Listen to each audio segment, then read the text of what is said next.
안녕하세요. 반갑습니다. 지금부터 강의를 시작하겠습니다. 오늘의 강의는 9번째 소축괴입니다. 소축괴. 두 번째 시간이죠.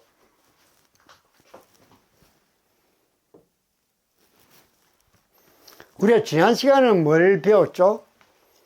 지난 시간에는 소축괴의 첫 시간으로서 괴상, 괴명, 그럼 괴이, 상징성이죠. 그죠? 그 다음에 교훈, 괴상풀이, 그 다음 소축괴와 대축괴에 간 고사를 설명드렸습니다. 오늘은 소축괴에 대한 상징성, 연계가수, 썸네일 제목, 김연자의 대표곡, 또 김연자와 같은 소축괴의 상징성을 가진 분들의 운세를 살펴보는 순서를 하고, 마지막으로 괴사와 상사를 공부하도록 하겠습니다. 자, 먼저 지난 시간에 우리가 배운 바와 같이 소축괴의 상징성은 조금 싸움 또는 작은 성과의 축척이라고 말씀을 드렸습니다. 그에 대한 연계 가수를 봤더니 김연자가 나왔습니다. 김연자는 여러분도 잘 아시다시피 한국 트롯계 여자 대부 중에 한 사람이죠. 그리고 이번 영상의 썸네일 제목은 상징성을 따서 작은 성과의 축척, 주역 소축괴와 김연자의 성공 스토리라는 제목으로 썸네일을 정했습니다. 김연자의 대표곡은 아모르 파티가 있겠습니다. 이 아모르 파티, 이 노래는 김연자의 인생삶을 얘기해주는 듯한 그런 가사를 가지고 있죠. 그럼 작은 성과의 축척, 주역 소축괴와 김연자의 성공 스토리에 대해서 잠깐 소개해 드리도록 하겠습니다. 안녕하세요. 상수주역 채널입니다. 오늘은 주역의 9번째 괴인 소축괴에 대해 이야기해 보겠습니다. 소축괴는 작은 성과를 축적한다는 뜻을 가집니다.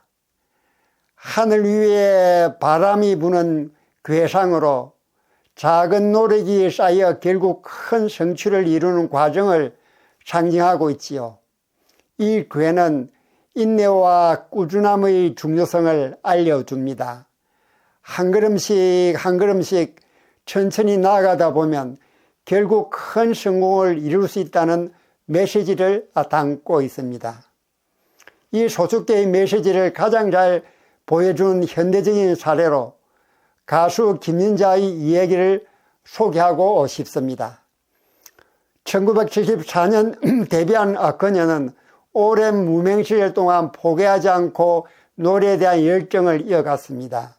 특히 일본으로 진출했을 때는 낯선 환경 속에서도 작은 무대 하나하나를 소중히 여기며 팬들과의 신뢰를 쌓아갔습니다. 그 결과 엔카의 여왕으로 불리게 되었고, 그녀의 이름은 한국과 일본을 넘어 전 세계적으로 알려졌습니다. 김연자의 대표곡 아모르 파티는 운명을 사랑하라는 의미를 담고 있습니다. 이 곡은 그녀의 인생 여정을 대변하는데 크고 작은 성공과 실패를 모두 받아들이며 전진해온 그녀의 모습을 떠올리게 합니다. 소축괴와 김연자의 성공 스토리가 주는 메시지는 분명합니다. 작은 노력이 결코 헛되지 않다는 것, 그리고 끊임없이 도전하다 보면 그 성과가 조금씩 커진다는 사실입니다. 소축괴는 작은 성공의 반복이 운명을 바꿀 수 있다고 말합니다. 그리고 김연자의 그 말대로 현실로 보여주었습니다. 여러분도 지금 쌓아가고 있는 작은 노력들이 언젠가 큰 성과로 이어질 것을 믿어보세요. 그게 바로 소축계와 김연자가 우리에게 주는 영감 아닐까요? 오늘 소축계와 김연자 이야기가 여러분께 힘이 되셨다면 참 좋겠습니다. 작은 성공의 축적이 큰 성취로 이어지는 그날까지 상수주역 채널이 여러분과 함께 하겠습니다. 오늘도 운명을 사랑하며 계속 도전해 보세요. 이상 김연자에 대한 소개글을 말씀드렸습니다. 이제는 김연자와 같은 소축기의 상징성을 가진 사람들의 운세를 보도록 하겠습니다. 크게 네 가지: 시운, 재운, 가정, 건강입니다. 먼저 시운을 볼까요? 시운은 때운이죠. 때십니다. 수인 견제로 나왔습니다. 다른 사람들의 견제를 많이 받는다는 얘기입니다. 그게 상대방이 되었던 경쟁자가 되었던 그 사람들의 견제를 많이 받는 그런 운세입니다. 두 번째 재운입니다. 재운은 외형적으로는 화려하게 보이는데 내부적으로는 상당히 손실도 감수하고 있는 그런 운입니다. 가정운은 수방구설, 구설수에 대비해야 된답니다. 자칫 잘못하면 구설수에 휘말릴 염려가 있는 그런 운세입니다. 그럼 건강은 풍화지정입니다. 풍화지정, 쉽게 말하면 조급증이죠. 조급증에 대해서 조심을 해야 된다 하고 운세는 우리들에게 알려주고 있습니다. 이와 같이 운세는 때운, 즉 시운, 재운, 가정, 건강 순으로 나누어 살펴보았습니다. 이제 괴사를 공부해 볼까 합니다. 괴사. 괴사를 보게 되면 이걸 우리가 한글로 읽어볼까요? 소축, 형, 미름부루,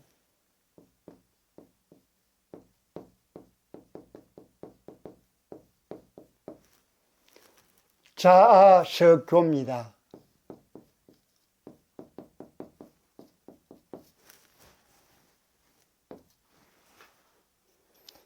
이걸 우리말로 번역을 하면 괴사를요, 소축괴는 형통하다. 형통하다. 빽빽한 구름이 몰려오고 있으나 비는 내리지 않는다. 그 이유는 내가 있는 서쪽에서부터 바람이 불어오기 때문이다. 라고 괴사는 이렇게 번역이 될 수가 있습니다. 다시 한번 말씀드리면, 소축계는 형통하다. 빽빽한 구름이 있으나 비가 오지 않고 있으니 그 이유는 내가 있는 서쪽 교회로부터 바람이 불어오기 때문이다. 무슨 말을 하고 있는 것일까요? 한번 살펴볼까요? 자, 소축계. 먼저 미름부루, 자석어를 같이 한번 보도록 하겠습니다. 미름부루 자석어. 조금 전에 말씀드렸지, 빽빽한 구름이 몰려오고 있으나 비는 오지 않으니 이것은 내가 있는 서쪽 교회로부터 바람이 불어오기 때문이다 라고 얘기를 할 수가 있습니다. 자, 여기서 미룬부르에서 빽빽한 구름이 있으나 비가 오지 않는다고 합니다. 빽빽한 구름이 있으나 비가 오지 않는다. 그런데 이게 비가 오지 않는 이유는 내가 있는 서쪽에서부터 바람이 불어오기 때문이다 라고 얘기를 하고 있습니다. 무슨 말일까요? 자, 여기서 자아서교 한자를 적어 보겠습니다. 자아서교.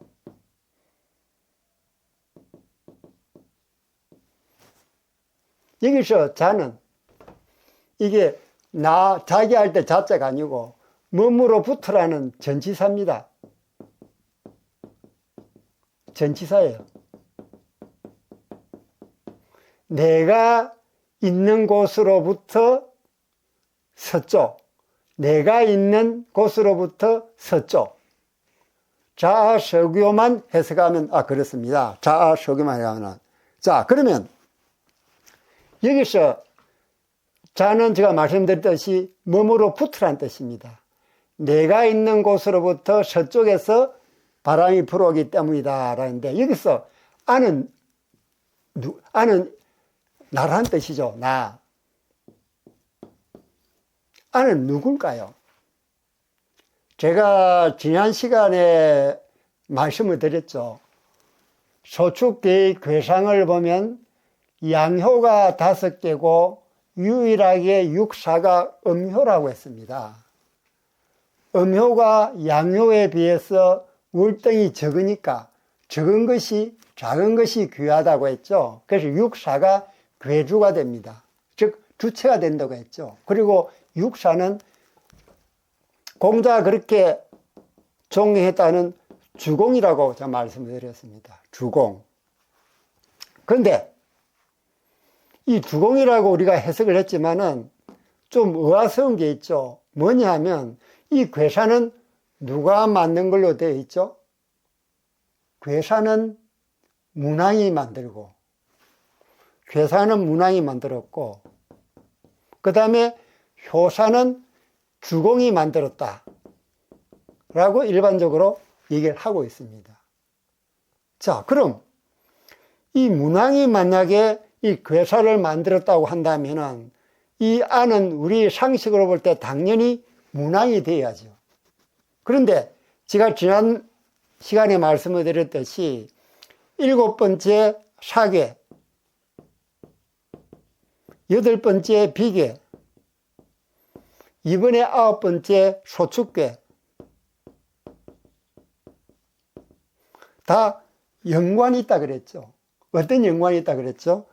사괴는 무왕이 상나라를 멸망시켜 나가는 전쟁 상태를 설명하는 것이고, 비괴는 상나라를 멸망시킨 후에 안정화시켜 나가는 과정, 소축은 안정화시키는 나가는 과정 중에서 왕을 대신해서 주공이 섭정하던 그런 괴사의 비하인드 스토리를 가지고 있다고 말씀드렸습니다. 그래서 육사가 왕의 자리가 아니면서도, 오효가 왕의 자리죠.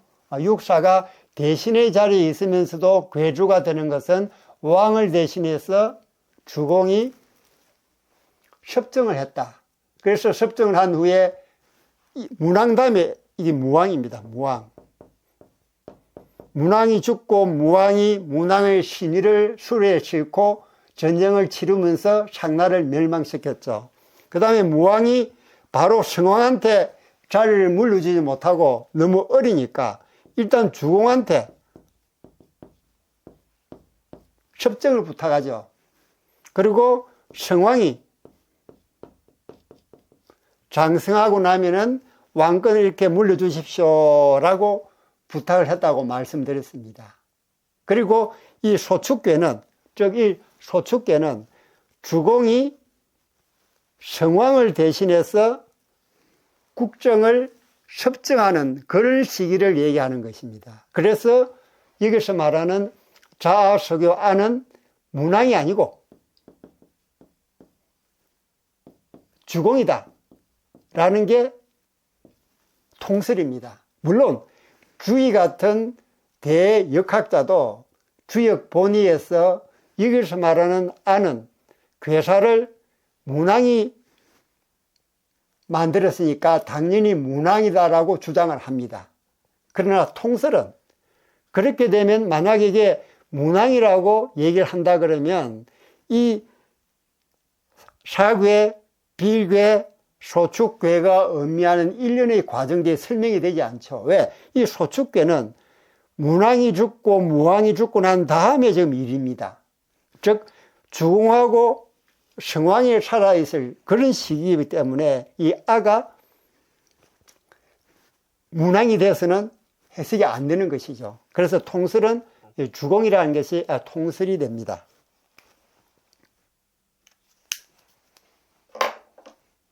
자, 그리고 중국 속담에 서쪽에서 오는 바람은 비가 내리지 않는다라는 속담이 있습니다. 거꾸로 말하면, 반대로 말하면 동쪽에서 오는 바람은 비를 싣고 옵니다. 그건 왜 그럴까요?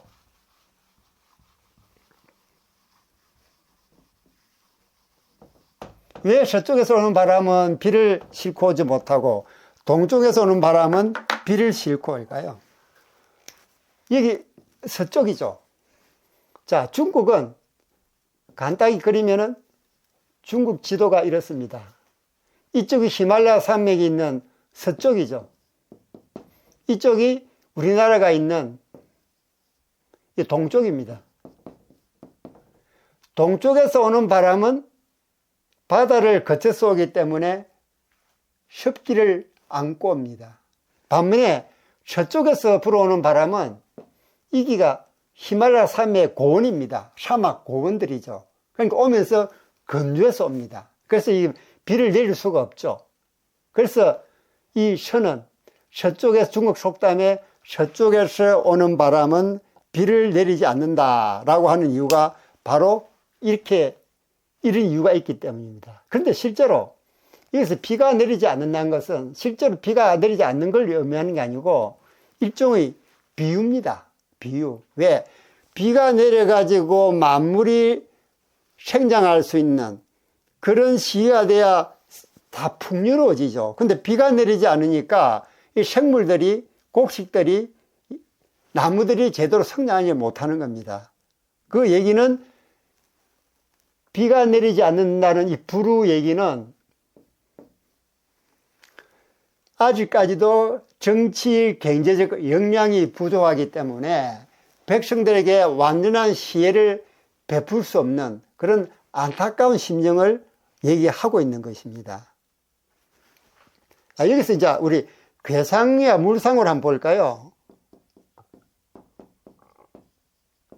먼저 괴상으로 보면은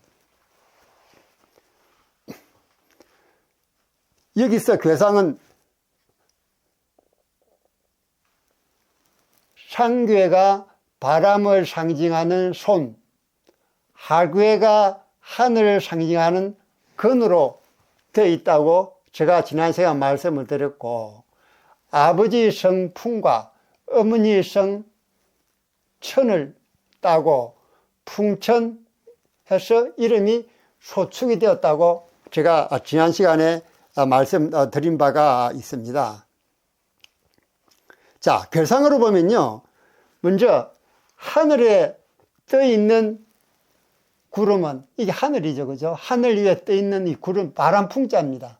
바람이 하늘 위에 있는 거죠, 그죠? 자, 이게 괴상 한번 볼까요? 이게 상계를 떠난 바람풍입니다. 바람을 상징하는 손입니다.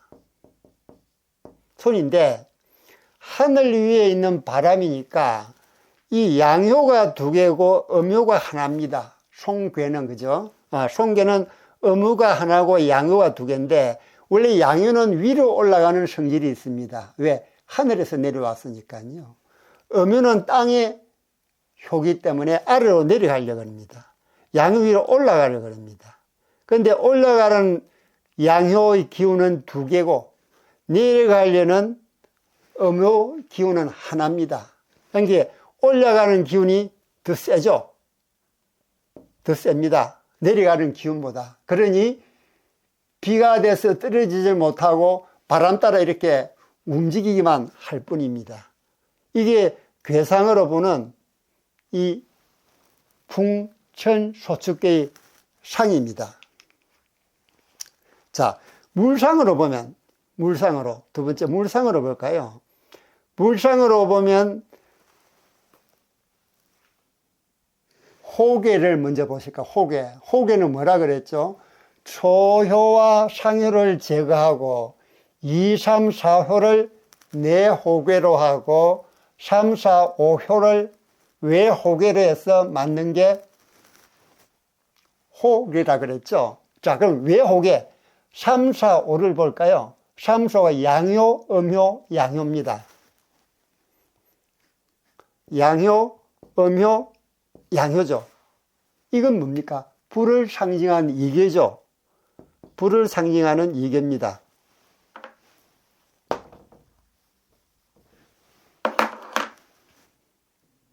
불을 상징합니다. 불을 상징하는 이계인데 우리가 비는 비의 물상을 가지고 있는 물의 물상을 가지고 있는 감개죠. 그죠? 감개가 원래 물을 상징한 감개가 물상이 있고 비의 물상이 있습니다. 그런데 여기에 불우라고 했으니까, 그죠? 불우, 비가 내리지 않는다고 했습니다. 우리가 배운 것 중에 반상취반이라는 뜻입니다. 반상, 취, 반이. 이걸 한자로 적어 봐야겠네요. 반상, 취, 반이. 무슨 뜻입니까? 반대상을 가지면 뜻도 반대 뜻을 가진다. 반대상을 가지면은 반대 뜻을 가진다. 즉, 상이 반대되면은 뜻도 반대라는 뜻입니다. 자, 그런데 여기서 외호계 3, 4, 5효가 불을 상징하는 이계입니다. 그리고 비를 상징하는 감개는 이렇게 되어 있고 이계는 이렇게 되어 있습니다. 반대계죠. 왜? 양효가 음으로 바뀌고 음효는 양으로 바뀌고 다 반대로 거꾸로 되어 있습니다. 반대되는 상이죠. 그러니까 반대되는 뜻을 가지고 있다는 겁니다. 그래서 리계가 물을 상징하는, 비를 상징하는 감개의 반대교가 리계고, 이 리계가 외호계 3, 4, 5효에 있으니까 불우라는 물상에 의해서 불우라는 뜻이 나온다는 그런 얘기입니다. 그래서 괴상과 물상으로 볼 때도 밀음불우라는 것은 우리가 괴상과 물상에서 충분히 알 수가 있는 것입니다. 그리고 주역에서 우리가 전자, 밭전자 있죠. 밭전자가 주역에서는 야생동물을 잡는다는 그런 뜻을 가지고 있습니다. 왜 밭전자가 야생동물을 잡는 그런 뜻을 가지고 있을까요? 밭전자 한번 보실까요? 밭전자가 이렇습니다. 그렇죠? 밭전자. 이게 어디에서 이런 글자가 나왔냐 그러면은 지금도 그렇습니다만 시골에 사는 농부들은 밭에 무엇을 심어 놓으면은 산돼지 같은 산짐승 때문에 골무리를 앓습니다. 왜? 밭을 다 헤집어 가지고 농작물을 해치니까요. 그 당시에는 야생동물이 더 많았겠죠. 그래서 이걸 어떻게 했냐 그러면 이 밭이 있으면은 밭이 하나 있으면은 양쪽에 이렇게 또랑을 팠습니다. 이게 밭입니다. 그러니까 또랑을 팠죠. 또랑을 파가지고 동물들이 들어오다가 이 또랑에 빠져버립니다. 그게 옛날에 사냥하는 방식 중에 한 가지였습니다. 그리고 이 전자는 이게 이런 상황이 여기 보시면은 이 밭전자가 사각형 안에 십자입니다. 이런 게 네 가지가 겹쳐 있는 거예요. 이렇게 밭이 있고 그 다음에 도랑이 이렇게 만들어져 있는 거죠. 자, 이게 이 밭전자를 나타내는 옛날의 각골문의 모습입니다. 그러니까 밭을 가운데 두고 사방으로 도랑을 파서 동물이 침입하지 못하게 할 뿐만 아니라 도랑에 빠진 동물들을 생포하는 그런 사냥의 개념을 이 밭전자가 가지고 있는 이유가 바로 밭전자가 가지고 있는 밭전자를 표시하는 각골문이 이렇게 설명을 해주고 있는 것입니다. 그래서 전자는 규역에서 나오는 전자를 보면은 야생동물을 잡는다는 것과 많은 관련이 되어 있습니다. 예를 들어볼까요? 제가 위에 그려놓은 괴상을 한번 보십시다.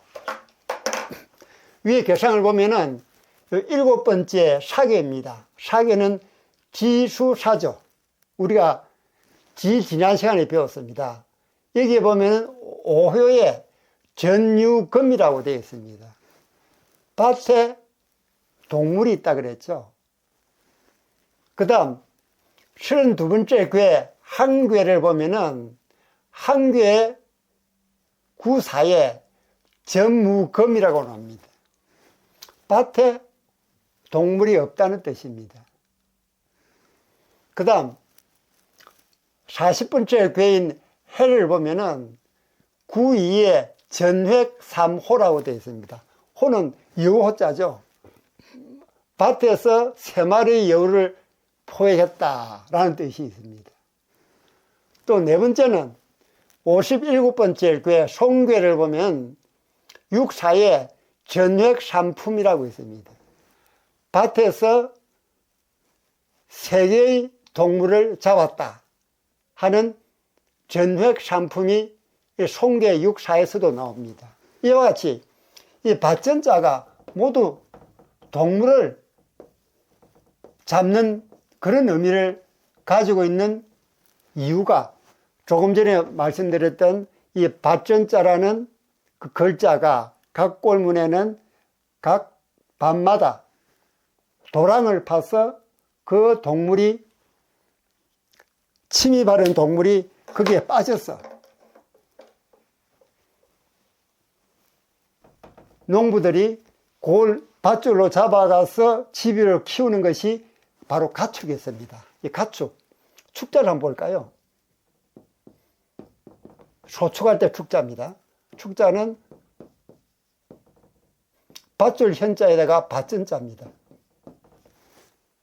그러니까 밧줄로 밭에 침범해 들어오는 동물을 잡은 걸 밧줄로 묶는 겁니다. 밧줄로 묶어서 집에 돌아와서 키우면 그게 뭐가 되죠? 그게 바로 가축이 됩니다. 가축. 그래서 가축은 원래 그런 뜻입니다. 이 축자가 밧줄 현자, 그 다음 밭전자로 되어 있기 때문에 밭전자지만 이 밭전자의 주역에서는 사냥이라는 뜻이 가미되어 있기 때문에 포획한 동물을 끈으로 밧줄로 묶어서 집에서 키우는 것이 가축이다. 이 가축이라는 뜻은 그렇게 해서 나온 것입니다. 이렇게 우리가 괴사는 미름부루 자석요, 형미름부루 자석요, 형통하다, 소축괴는 형통하다. 빽빽한 구름이 몰려 있으나 비가 되어 내리지 않고 있는데 이것은 내가 있던 서쪽 교회로부터 왔기 때문이다 라는 그 괴사가 의미하는 바를 이렇게 설명을 드렸습니다. 자, 다음은 이제 상사를 한번 볼까요? 상사.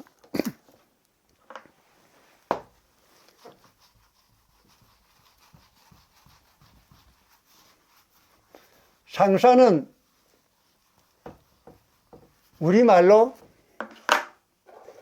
읽으면 어떻게 되죠? 상왈, 풍행천상,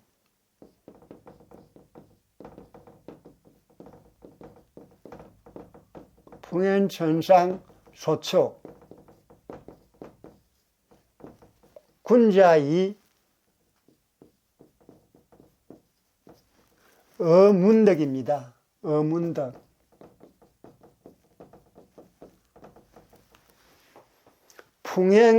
풍행천상 소축 군자이 어문덕. 우리말 번역을 해볼까요? 하늘 위로 바람이 부는 것이 소축괴니, 우리 괴상을 보더라 그렇죠, 그죠? 하괴는 하늘을 상징하는 건, 상괴는 바람을 상징하는 손입니다. 그러니 하늘 위에 바람이 부는 것이죠. 그래서 풍행천상이라고 상사는 얘기하고 있는 것입니다. 하늘 위로 바람이 불고 있다. 하늘 위로 바람이 불고 있다. 그게 소축괴니, 군자는 이를 보고서 문덕을 아름답게 한다라고 상사는 우리가 해석을 할 수 있겠습니다. 자, 여기서 이 어자를 한번 적어볼까요? 좀 크게.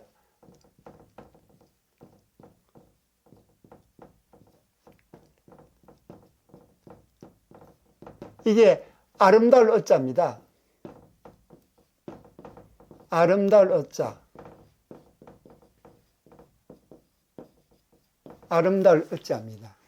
그러니까 문덕을 아름답게 한다. 도대체 무슨 뜻일까요? 이 소축괴에서 문덕을 말하는 것은 바로 육사음효를 말합니다. 육사음효가 왕 아래에 있는 대신의 자리죠. 신하의 자리죠. 신하의 자리이기 때문에 문덕을 얘기를 하고 있습니다. 즉, 이 육사는 자기가 나라를 직접 다스리는 게 아니고 구호인 왕을, 구호는 왕인데 여기서는 누구라 그랬죠? 아직까지 나이가 어린 성왕이라 그랬죠. 성왕, 즉 군주를 대신해서 나라를 경영하는 것입니다. 그러니까 섭정을 하는 사람이, 즉 대행을 하는 사람이, 지금 우리나라 같은 경우에도 대통령이 부재하고 있으니 국무총리가 안 되니 또 부총리가 대통령 역할을 대행하고 있죠. 이 섭정이라는 게 그런 겁니다. 옛날에 섭정을 할 때는 그 왕에게 왕권을 물리주기 전에 잠깐 대신해서 국가를 경영하는 것이기 때문에 과격한 변화를 하면 안 된다고 그랬습니다. 그래서 무력을 사용하면 안 된답니다. 무력을 사용하면 안 되고 문덕으로 나라를 다스려야 된다. 즉 문치의 기준에서 나라를 경영해야지, 무력을 사용해서 외국을 침략한다든지 하는 경우에는 그런 상황이 되어서는 안 된다는 얘기죠. 그래서 개인적으로도 육사는 개인적으로도 문덕을 길러서 만약의 상황에 대비를 해야 됩니다. 그래야 적어도 문덕이 쌓여 있어야만이 적어도 백성들로부터 기본적인 신뢰를 얻을 수 있다는 것입니다. 왜? 아직은 미룬 불후에서 얘기하듯이 짙은 구름만 몰려 있지 비가 되어 내리지 않고 있다는 얘기는 아직까지 나라에서 백성들에게 시혜를 베풀지 못하고 있다는 그런 얘기라고 말씀을 드렸지 않습니까? 그죠? 그렇기 때문에 이 육사의 섭정은, 즉 주공은 성왕을 대신해서 나라를 경영하는 것이기 때문에 개인적으로 문덕을 길러서 백성들로부터 신뢰를 받아야 된다. 그게 가장 중요하다라는 부분을 여기서 괴상은 얘기를 해주고 있습니다. 그래서 우리가 소축계의 교훈에 보면 자기의 직분을 지켜라 라고 되어 있었죠. 그 얘기가 뭡니까? 이 바로 육사가 왕을 대신해서 군주를 대신해서 하는 섭정, 즉 대행 직무이기 때문에 그런 얘기를 했던 것입니다. 자, 이걸 우리가 괴상으로 한번 볼까요? 괴상과 물상으로 우리가 해석을 해보십시다. 괴상과 물상으로. 먼저 괴상을 한번 볼까요? 군자의 어문덕이란 이 어문덕을 괴상으로 보면은 먼저 이 괴상을 그대로 한번 그려보십시다. 예, 그려보면은 여기에 하괴가 하늘을 상징하는 건, 상괴가 바람을 상징하는 손입니다. 그렇죠, 그죠? 그리고 이게 양효, 양효, 양효, 음효, 양효, 양효로 되어 있습니다. 그러니 이 육사는 괴주이긴 하지만 자기가 왕이 아니고 구호인 왕을, 구호인 군주를 대신해서 국가를 경영하는 것이라 했습니다. 그렇기 때문에 문치에 힘써야 된다 해서요. 문치. 즉 무력을 사용해서는 안 된다는 얘기죠. 즉 급격한 변화를 일으켜서는 안 된다는 얘기입니다. 지금 우리가 실시하고 있는 이 대통령 대행 체제도 그 대행 업무를 관장하는 사람은 급격한 변화를 일으키면 되지 않죠. 현상 유지, 안정적으로 국가를 경영해야 하는 그 수준의 머무르기를 원하는 이유도 바로 여기에 있는 것입니다. 그 다음에 육사가 문치이기 때문에, 신하이기 때문에 문치에 집중해야 된다. 그 다음에 물상을 한번 볼까요? 물상으로. 물상으로 보면 먼저 하괴건이, 하괴건이죠, 그죠? 하늘을 상징하는 건이 덕을 덕. 하괴건이 하늘을 상징하는 건의 물상에 덕이 있습니다. 덕을 상징하고, 그 다음에 외혹에, 외혹에 하면 3, 4, 5로 했죠. 그죠? 3, 4, 5. 외혹에 3, 4, 5. 보면 이게 외혹에 뭐랬죠? 불을 상징하는 이계입니다. 불을 상징하는 이계. 불을 상징하는 이계에는 무슨 물상이 있느냐? 곰이라는, 곱다는, 곰이라는 물상이 있습니다. 곱다. 곰. 곰이라는 물상이 있으니까 이게 전체적으로 해석을 하면은 군자는 이것을 보고서 문덕을 아름답게 한다. 즉, 군자는 문덕을 아름답게 한다. 덕이 여기 있고 곰이 아름답으로 파생될 수 있죠. 그죠? 아름답다. 그 다음에 문치는 이 신하, 대신이래죠. 대신. 신하나 또 대신을 의미합니다.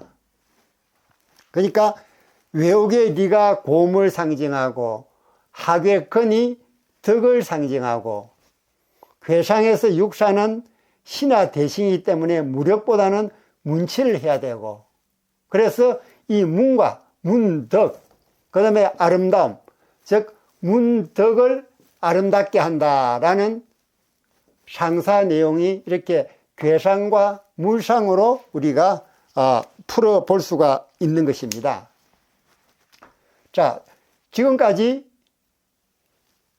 소축계의 상징성, 연계 가수, 썸네일 제목, 대표곡, 그 다음 김연자와 같은 소축계의 상징성을 가진 사람들의 운세를 살펴보고, 그 다음 괴사, 상사를 말씀드렸습니다. 다음 시간에는 초효, 2효, 3효에 대한 효사를 공부하도록 하겠습니다. 이 소축계의 강의를 마치면서 여러분의 의견을 댓글로 남겨주세요. 하나하나 읽어보고 명심하고 교정해서 다음 영상에서는 더 좋은 영상이 될 수 있도록 최선을 다하겠습니다. 여러분들의 좋아요, 댓글, 구독은 제게 큰 힘이 됩니다. 저는 다음 시간에 더 좋은 영상으로 여러분을 찾아뵙도록 하겠습니다. 여러분 안녕.